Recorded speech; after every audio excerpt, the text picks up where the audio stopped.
fiery and tense exchange today in Lori Vallow Daybell's trial. Yeah, on the witness stand, the woman Charles Vallow took on a date the night before he was killed. His specialist Garna Mejia now with the breakdown. Garna?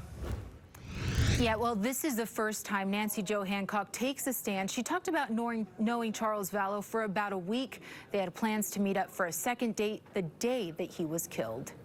Can you please introduce yourself to the jury?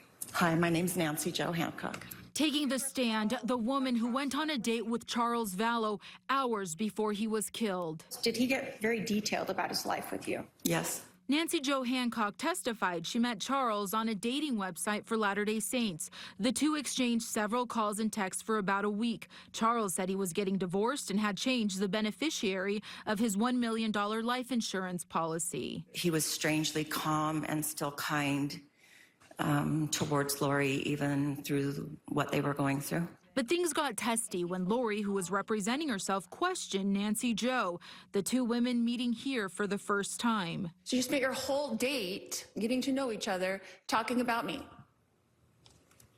Don't flatter yourself. No, we did not spend the whole time talking about you. You knew a lot about me, right? Then there was the awkward exchange about dating a married man that prompted the prosecutor to object on harassment. Charles was in the process of a divorce. He was not in the process of a divorce. Did it surprise you to find that out? Do you go on dates with married men? Naturally? Nancy Jo also said Charles told her about Lori's affair with Chad Daybell.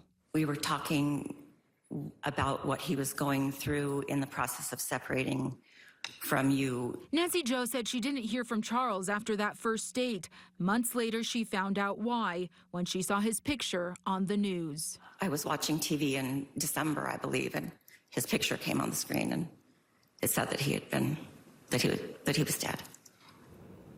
Well, and today there were two other witnesses on the stand, including a friend of Lori's, Christina Atwood. Christina had a hard time remembering things, but she did say that Lori thought that Charles was possessed by a dark spirit, and she also heard Alex Cox say he wanted to kill Charles. I'm Garna Mejia, KSL 5 News. All right, Garna, thank you.